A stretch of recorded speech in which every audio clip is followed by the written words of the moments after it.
Ustedes recuerdan a Mikhail Gorbachev, que fue el mandatario de la Unión Soviética en la parte final de la vida del comunismo como sistema político, y recordarán ustedes que él era calvo y tenía en la frente un lunar supremamente extraño, que se asemejaba, dijéramoslo, a un mapa, y naturalmente que esto suscitó, sobre todo entre los fundamentalistas, la creencia de que justamente ese mapa era la máxima evidencia, o ese lunar pues era la máxima evidencia, de que en efecto Mikhail Gorbachev era el anticristo. Pues de haber existido Mikhail Gorbachev en la Edad Media, seguramente habría ido a dar a la hoguera, por ese prurito, por el hecho de que tenía un lunar con una forma muy extraña, y que se asemejaba a un mapa. Lógicamente que en aquella época el conocimiento de los mapas estaba reservado a unos cuantos, y por lo tanto, al no poder definirse en qué consistía ese lunar, lógicamente que habría de pensarse que era ni más ni menos que la marca del diablo. Y es que en la Edad Media, en aquella época de una enorme superstición, en la que todo estaba mediado por Dios o por el diablo, cualquier evidencia de estas características se constituía en prueba irrefutable de que esa persona, si no tenía un pacto con el diablo, sí era próximo por lo menos al demonio, y por lo tanto era altamente sospechoso de ser brujo, de ser duende, o en última instancia, y peor aún, de tener pacto con el diablo. En aquella época, en la Edad Media, que como decíamos, o se estaba de parte de Dios o se estaba de parte del diablo, y obviamente que esta actitud también era, dijéramoslo, instigada y hasta cierto punto estimulada y patrocinada por la misma Iglesia y por los poderes temporales, porque existiendo tanta miseria, lo cual pues no ha cambiado mucho en el devenir de los siglos, lógicamente que la mejor manera de mantener controlado al pueblo era que ese Estado o esa Iglesia que vivía en connivencia con los estados siempre expusiera como el argumento más contundente el que la gente debería soportar su estatus y ese estado de cosas porque era un designio de Dios, y por lo tanto en vista de ello debería esperar a que concluyera la vida para obtener el premio mayor, que era el poder ir al cielo. Pero si eso ocurría en esa época y se daba ese maridaje entre Estado e Iglesia para mantener sometida o metido en su puño al pueblo, naturalmente cuando suceden o cuando se dan estas épocas y estas coyunturas históricas, siempre como una especie de actitud contestataria aflora en aquellos que se ven afectados un sentimiento de todo o nada, es decir, me importa un bledo que eso sea así, cualquier cosa es preferible a esta miserable existencia que llevamos. Y por lo tanto, la gente perdía el miedo a ese Dios castigador y acudía a la contraparte, que en este caso era el demonio, para que le ayudara por lo menos a mejorar las condiciones de vida, en contraste con la opulencia en la que vivían pues los poderosos. Entonces estos invocaban al diablo para tratar de que su estatus de vida pudiera mejorar un poco, y por lo tanto se hacían pactos, se le entregaba el alma al demonio con tal de que él, como contraprestación, por lo menos les concediera una vida holgada y llena de riquezas. Como decíamos, era o a Santa Rosa o al charco. Y por lo tanto, hubo una época en que proliferaron las ejecuciones en la hoguera, y se dice inclusive que pudieron haber muerto más de 8 millones de personas en los tribunales de la Inquisición, ante los cuales ninguno se salvaba, nadie se salvaba. Una vez que fuera señalado como sospechoso, tenga la certeza de que terminaba sus días en la hoguera, o en el mejor de los casos, era obligado a abjurar de esas creencias, a someterse a un castigo. En muchos casos, si la persona era prominente, era confinada en un convento, o por lo menos tenía que pagar una pena de prisión relativamente alta, y luego prácticamente sufrir el extrañamiento, es decir, que todo el mundo dejaba de hablarle, lo hacían a un lado, y se convertía en un paria con el que nadie quería tener que ver absolutamente nada. Pero estas eran las excepciones, porque la regla era que todo el que era llevado ante un tribunal confesaba o confesaba, sometidos a unas torturas impresionantes, a unas abyecciones que no tienen parangón, lógicamente que cualquiera sometido a una tortura de estas características, al potro, al cepo, a la bota de esperma de vela, hacían una bota caliente, es decir, metían el pie del individuo en un recipiente y enseguida lo llenaban de esperma caliente y luego le arrancaban la bota. Ustedes se imaginan que se llevaba prácticamente toda la carne y quedaba en el hueso. Es decir, quien no confesara o era un ser sobrenatural o era un cínico, un desvergonzado, pues que ni siquiera eso lo llevaba a confesar. Pero la regla general era que la gente confesaba o confesaba. Recuerden ustedes lo que ocurrió en 1314 con los templarios, cuando Jacques de Molay, que era el último gran templario, el último gran canciller de los templarios, el maestro o el gran maestre, fue condenado a morir en la hoguera por Felipe el Hermoso, Felipe IV el Hermoso, el Papa Clemente V y el juez de la causa Guillermo de Nogaret, y que aún estando en la hoguera, después de que esta hoguera había sido encendida con leña verde para que la agonía fuera todavía más larga y la ejecución mucho más lenta, él emplazó a los tres, tanto a Felipe IV el Hermoso como al Papa y a Guillermo de Nogaret, los emplazó a que se debían presentar ante el Tribunal de Dios en menos de un año, lo cual ocurrió con una simplicidad matemática increíble. Al mes murió Guillermo de Nogaret, menos de 6 meses después Clemente V, y antes de cumplir el año, como a los 9 meses, murió Felipe IV el Hermoso. Entonces, o confesaba. Muchas de las evidencias con las cuales el individuo era estigmatizado,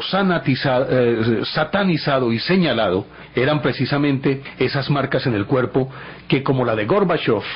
inmediatamente indicaban que ese individuo de alguna manera tenía tratos con el demonio. Y entre otros signos que se presentaban pues en el cuerpo del acusado, y que por eso podía ser llevado a juicio, era el hecho de que pudiera aparecer cualquier lunar en forma de media luna en cualquier parte del cuerpo, o las marcas de una garra, o algún lunar en forma de cuernos, o un par de cuernos. La luna pues al final de cuentas también tiene 2 puntas que parecen cuernos, o podría parecer algo así como una señal de una pata de gato o de perro, o la forma de un sapo, y no era sino que el lunar tuviera una cierta similitud con cualquiera de estos motivos y era suficiente para ser llevado a la hoguera. También se le examinaba el iris, y si por ejemplo en el iris notaban algo anormal, inmediatamente el diablo ya había hecho su trabajo allí. O si tenía una aureola blanca alrededor de la pupila, que ya se conoce pues que es una enfermedad, también era materia de investigación y seguramente de acusación, y sin ninguna escala seguramente era también la hoguera. A veces se les examinaba la lengua, y si en la lengua aparecía un lunar o cualquier peca o algo que no fuera uniforme con el resto de la lengua, también eso era síntoma de que había tratos con el diablo. Por otra parte, también se buscaba mucho en los senos de las mujeres, si de pronto había algún lunar protuberante, lo que llamarían los médicos una excrescencia, o en las partes nobles, ellos decían en aquella época, en el fundamento del hombre o en la naturaleza de la mujer. Si eso fuera así, ya fuera un lunar cualquiera,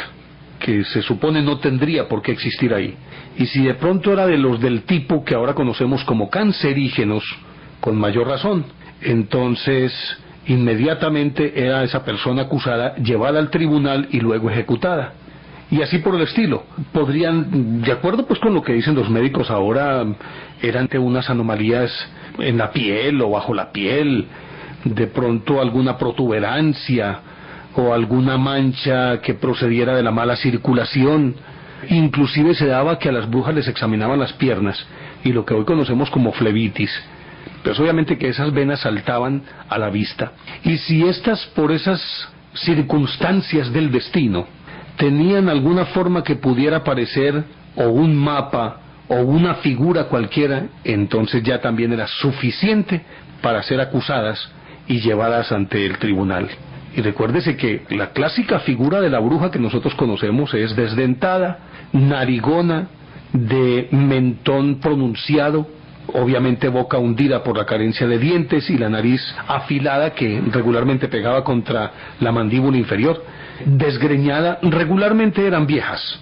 aunque también se dio el caso de que había mujeres jóvenes a las que se les acusaba de brujería, especialmente aquellas que tenían esas marcas en el cuerpo. Si por desgracia aparecían rastros de mordeduras, o se podría hablar de arañazos o rasguños, era evidente que el diablo había hecho su obra, las había visitado o los había visitado y seguramente había dejado esas marcas ahí. Y ya pues después de la Inquisición se dieron varios casos, o se han dado muchos casos en la historia, de personas que han aparecido con estas señales, pero obviamente que pasada ya la Inquisición se ha pretendido buscar las causas en otras fuentes, como pueden ser alguna anomalía tegumentaria, puede buscarse un problema de la dermis, puede buscarse en la mala circulación, lo que los médicos llaman nevos, o sea, esas bolitas de sebo que se acomodan bajo la piel. Ahora se puede mirar desde otra perspectiva y con mucha mayor tranquilidad, pero ya seguimos hablando de esta historia aquí en Enigmas del Mundo. En la época moderna se estudió un caso que fue muy bien documentado científicamente, y fue el caso de Eleonora Sugum, nacida en 1913 en Rumania, y cuando ella en 1925 andaba sobre los 18 años, era pues una mujer muy joven, de pronto empezó a sentir algunas manifestaciones extrañas en su cuerpo, y de pronto lanzaba un alarido de dolor y caía desmayada, y al revisarla le encontraban que tenía agujas clavadas en la piel, le aparecían algunas figuras en la dermis, o un cubilete, o una forma de cántaro, en algunas oportunidades hasta una escoba, y aparte de ello, también de pronto aparecían en su piel mordeduras, arañazos, magulladuras, pero lo más notable eran los alfileres que siempre estaban presentes clavados en la piel. Inclusive en alguna oportunidad varios científicos muy prominentes, el doctor Wasiko Serecki, el doctor Ani, es decir, gente que estudiaba estos fenómenos, se pusieron a observarla, y aparte de todo esto, de pronto de manera inopinada, porque a ella inclusive le decían como de Drácula, seguramente era una Drácula, pues por decirlo de alguna manera, y en ese experimento cuando ellos la observaban, le apareció esa palabra como si estuviera tatuada en la piel, producir sangre bajo la piel, en hilillos, fue a Dracu durante varios días. Pues si esta mujer la habrían quemado con absoluta seguridad. Se hicieron experimentos para tratar de aceite, una capa de aceite, y sobre la capa de aceite le echaban una capa de polvo, cosa que si alguien la tocaba, o si ella se tocaba, inmediatamente se podría ver la huella. Y sin embargo siguieron apareciendo estas manifestaciones en su piel, y obviamente que después de los arañazos y de las mordeduras se le examinaban las uñas para ver si quedaba algún vestigio de piel, y absolutamente nada apareció nunca en las manos de esta muchacha. Se hicieron varios estudios, y pues algunos escépticos afirmaban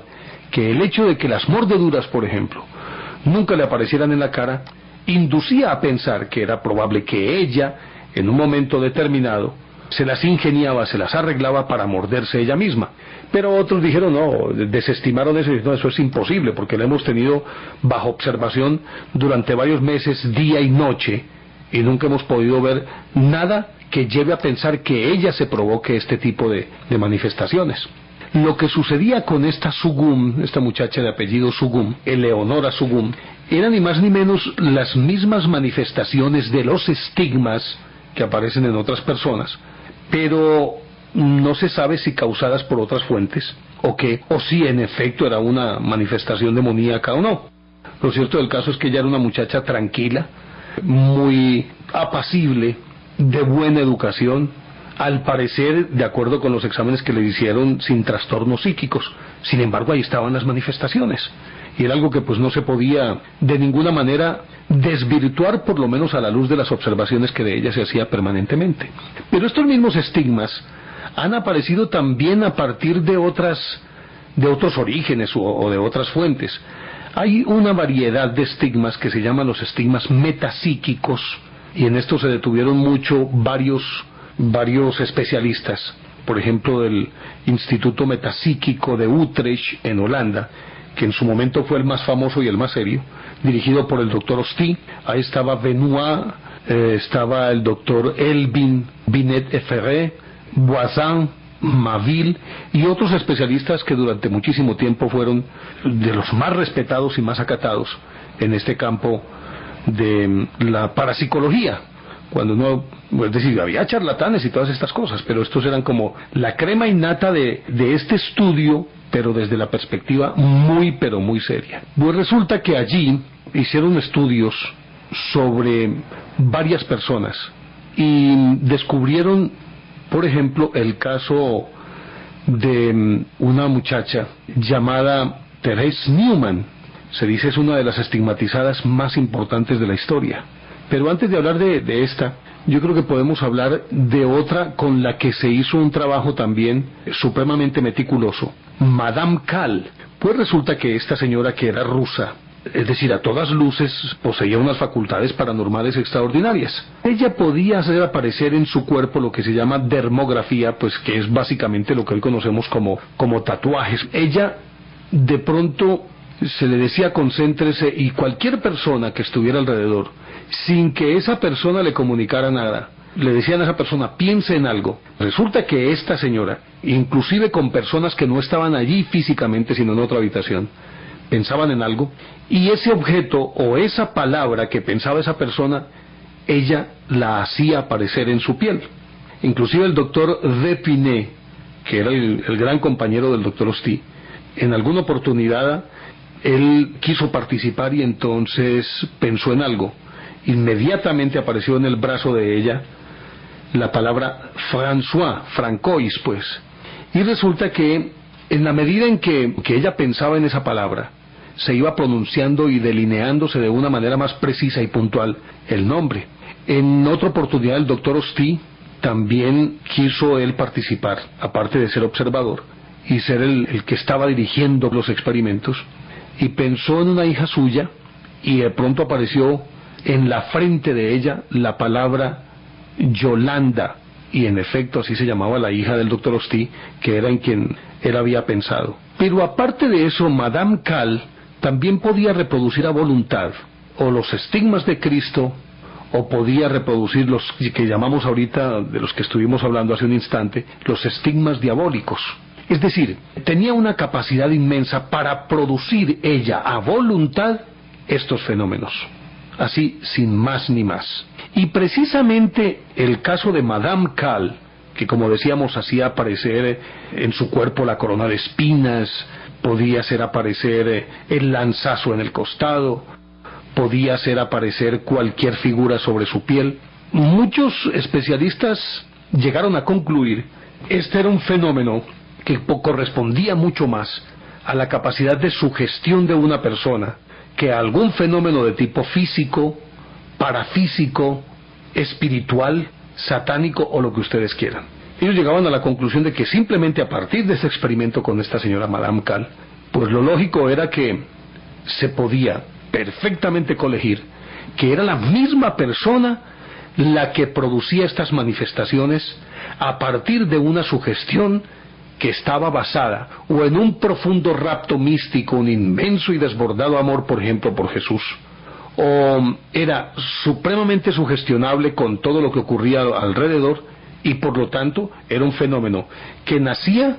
específicamente del interior del individuo y no obedecía a ninguna circunstancia externa. Lógicamente que esto fue muy discutido, pero el peso de las evidencias apuntaban justamente allá. Sin embargo, la aparición o el estudio de otros casos, pues lógicamente se convierten como en la antítesis de esta que acabamos de enunciar, o de esta hipótesis de la capacidad del individuo para generar esos fenómenos a voluntad. Y entonces se invoca para ello casos que han sido supremamente estudiados a lo largo de la historia de la humanidad, aparte pues del de Madame Cal, con sus estigmas metapsíquicos, que así se llaman, aparte de la Sugum, de la que estuvimos hablando ahora, con sus estigmas diabólicos. Hay otros fenómenos en los que de alguna manera también aparentemente la sugestión tiene que entrar a obrar o a incidir o a pesar de alguna forma sobre la aparición de esos estigmas, y todo esto lógicamente partiendo de las características o del perfil psicológico del individuo. Y decimos esto porque no es exclusivo del cristianismo el fenómeno de la estigmatización como la conocemos. Ya hemos visto, y por eso hablábamos adelante de los estigmas diabólicos, hablábamos de los estigmas metapsíquicos, y pues lógicamente que ahora tenemos que detenernos también en los estigmas nacidos de la religión. Decíamos que no es exclusivo del cristianismo el fenómeno de la estigmatización, porque también se ha dado en otras religiones. Por ejemplo, en el islamismo, muchos santones, o muchos, sí, en este caso pues santos del islamismo, o personas muy especiales que encajarían dentro de esa clasificación de santo, también han reproducido los estigmas, pero en este caso los estigmas nacidos del cuerpo del profeta, de Mahoma, y esos estigmas son fiel reproducción de las heridas recibidas por él en batalla. Se estudia todas aquellas heridas que sufrió el profeta en las diferentes batallas, especialmente pues cuando él hizo la famosa Égira, es decir, que fueron creo que 10 años o un poco más, y en las que se enfrentó con todo el mundo para imponer a como diera lugar su fe, y resulta que tuvo muchas heridas en batalla, que son las que reproducen estos santos islámicos. Y algo parecido sucede también en otras religiones, en las que algunos de esas deidades también han tenido padecimientos, pero son mucho más notables en el cristianismo y también en el islamismo. Como decíamos, entre los musulmanes, las heridas de batalla del profeta, por ejemplo, una muy profunda en el muslo derecho, que fue producto de un lanzazo que recibió en alguna de las batallas. Otra que fue una seña, y fue en la frente que él recibió también una herida, y también la reproducen. Otra que aparece en un brazo, y también es profunda, y otras más que fueron menores, pero regularmente la más importante de todas es aquella que se le produjo en el muslo y que inclusive lo afectó durante muchísimo tiempo para desplazarse, es decir, él cojeaba, y resulta que los que han reproducido esos estigmas les sucede exactamente igual. Pero quizás los casos más importantes de estigmatización han sucedido en el cristianismo, empezando por el primer reconocido como gran estigmatizado, que fue San Francisco de Asís. Pues resulta que San Francisco de Asís, en él aparecían unos brotes carnosos y negruzcos, y reaparecían en las manos y en los pies, y esos brotes eran como lo que decíamos ahorita, como unas especies de excrescencias, o de unos promontorios o protuberancias que salían justamente en las manos y en los pies, en donde tradicionalmente se asume fueron puestos los clavos cuando Cristo fue subido a la cruz. Pero también le aparecía una llaga roja en el costado, como si fuera el producto del lanzazo que en la Biblia relata, si no estoy mal, creo que, bueno, no sé cuál de los 4 evangelistas, tal vez Juan, pero relata que lo atravesaron para ver si en efecto había muerto. Pues ese lanzazo se reproducía en el cuerpo de San Francisco de Asís, y de una manera supremamente clara, con algo que obviamente todavía hacía más dramática la situación, y era que permanentemente corría un hilo de sangre desde ahí y le empapaba las sandalias raídas por demás que calzaba el santo. Pero también se le reproducía la corona de espinas, y se le veían los huequitos donde se supone estaban hincadas esas espinas alrededor de la cabeza. La historia es que en 1224, 2 años antes de que él muriera, él contaba a la sazón 42 años, recibió los estigmas. Se cuenta que él en ese momento estaba orando, y en medio de su oración él le pedía al Señor que le permitiera no solamente ser uno con él, sino sentir también su dolor, y parece que se lo concedió. En aquella época el día de la Santa Cruz se celebraba el 14 de septiembre, y pues ese día de 1224 Francisco estaba arrodillado y estaba orando, y exaltado en un rapto de amor místico, empezaron a aparecerle las señales. En las manos y en los pies, escribe Celano, que fue el biógrafo y el gran compañero de Francisco de Asís, además de discípulo de él. Le aparecieron esas protuberancias a las que estaba aludiendo, negruzcas, que simulaban perfectamente la forma de los clavos, las cabezas de los clavos. Y aparte de eso, empezó a manar sangre del costado, y cuando Francisco se miró, cuentan que Celano pues estuvo presente, vio el lanzazo que se podía, inclusive, de acuerdo con lo que describía Celano, se podía, como Santo Tomás, meter el dedo en esa llaga, que se veía profundamente abierta. Y no solamente eran los empeines de los pies,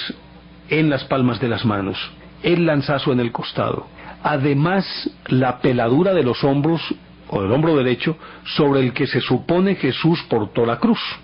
Y en ocasiones aparecían también los latigazos que recibió cuando la flagelación, y aparecían los latigazos en pecho, espalda y piernas. Y acudiendo a esa expresión que ya es muy común, cuando decimos que una persona ha sido muy castigada y se quedó como un nazareno, así se veía Francisco de Asís, como un nazareno, textualmente como un nazareno. Lo cierto de todo esto es que con el correr del tiempo durante esos 2 años,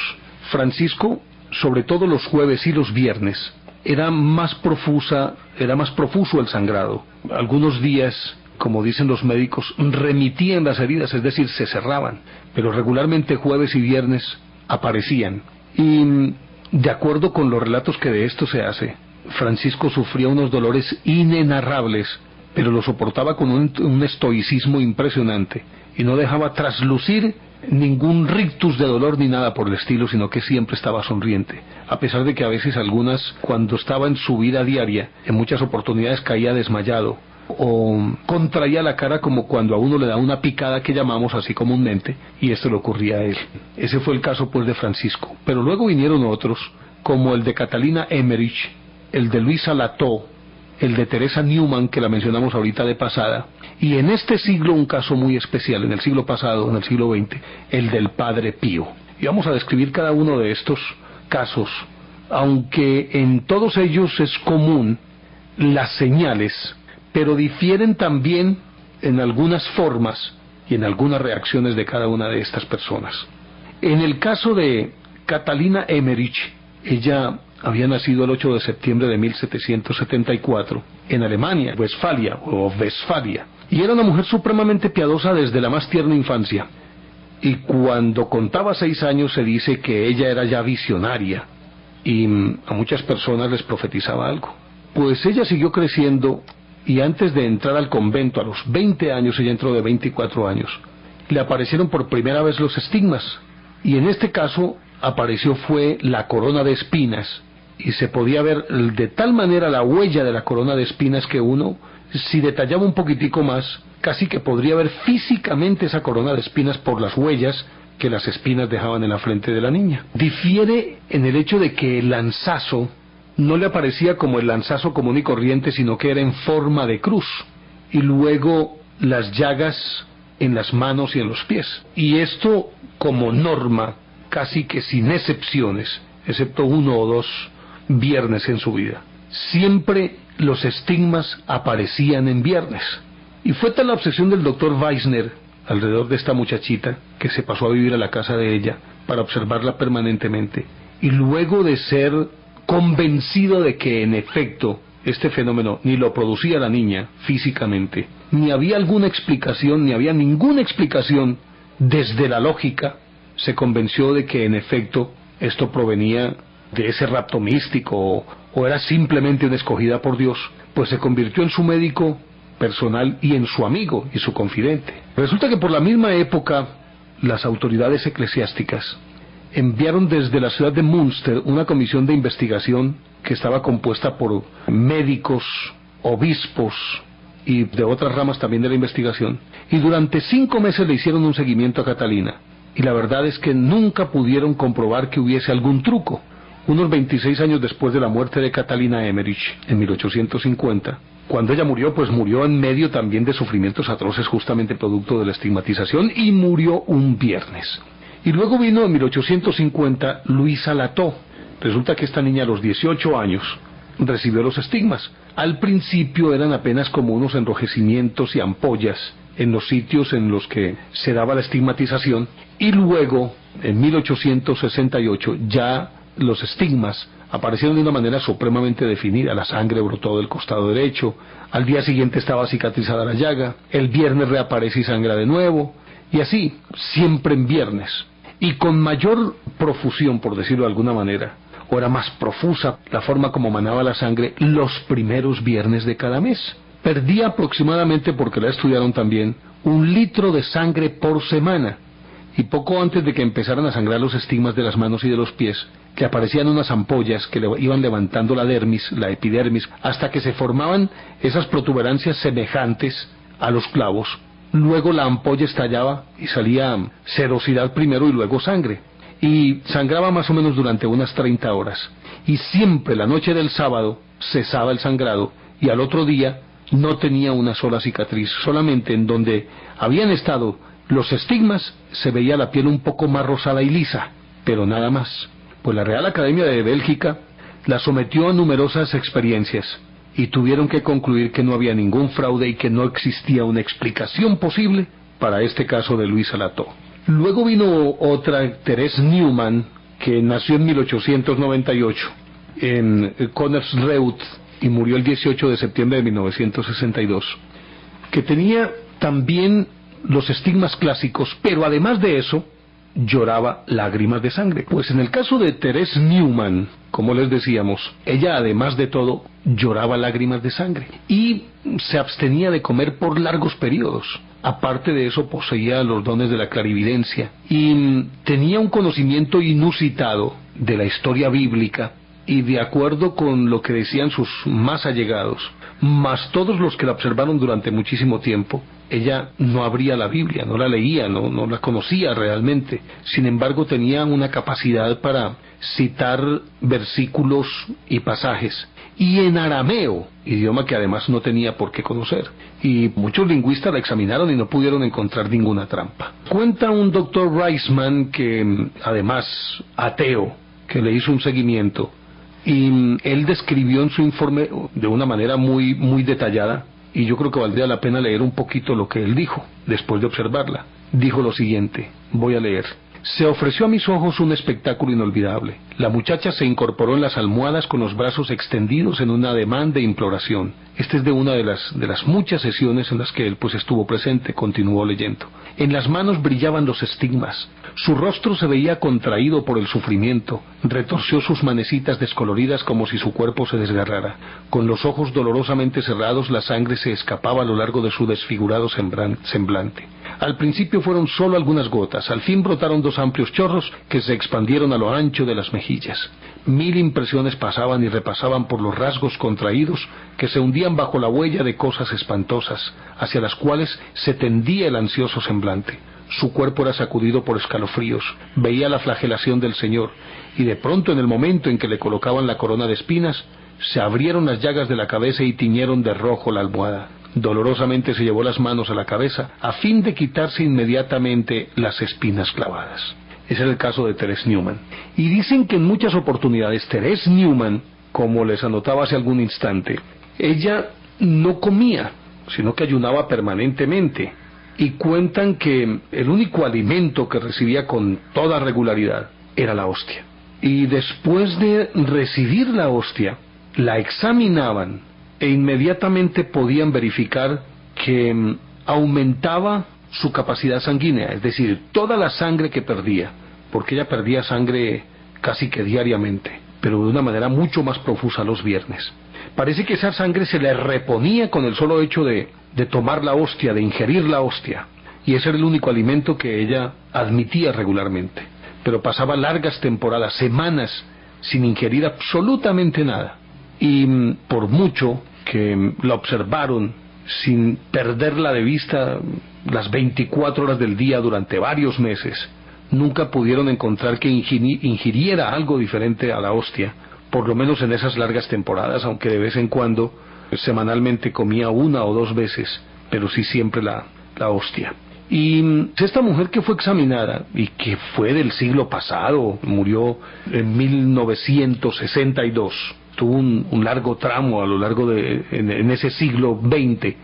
y por lo tanto pues ya existía tecnología para que pudiera hacérsele un seguimiento mucho más pormenorizado y más científico, y sin embargo nunca encontraron absolutamente nada que indicara que habría algún tipo de trampa. Y hay un caso que es quizás de los más notables después de San Francisco de Asís, y es el caso del Padre Pío, que había nacido en 1887 en Pietrelcina, Italia, cerca al Véneto, y desde muy pequeño se metió a un convento de capuchinos,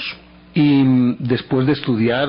lógico, unos 11 años, pero aún todavía estaba estudiando, el 20 de septiembre de 1918. Estaban celebrando los monjes el oficio, y de pronto él cayó desmayado, e inmediatamente gritó y todos acudieron en su auxilio, y no hubo nada más que hacer. Desde ese momento los estigmas lo acompañaron hasta su muerte en 1968, y sí, diariamente. A partir de esa fecha sangró todos los días, pero de una manera mucho más profusa los jueves y los viernes. Pero además tenía otras manifestaciones, como por ejemplo hipertermia, es decir, una temperatura mucho más alta que la de cualquier ser humano. Pero también aparecía lo que llaman los médicos inedia, es decir, una alimentación absolutamente insuficiente, que en el caso del Padre Pío no recibía más de 250 calorías diariamente, y en ciertos periodos ausencia total de alimentos. Pero a más de esto, el Padre Pío tenía unos dones maravillosos, por ejemplo, lo que llamarían los orientales una meditación profunda, en este caso sería éxtasis. Él podía leer el pensamiento de otras personas, además de evidencia, pues él veía el futuro. Xenoglosia, es decir, hablaba en lenguas que él no conocía, y podía influir sobre la naturaleza, ordenar que no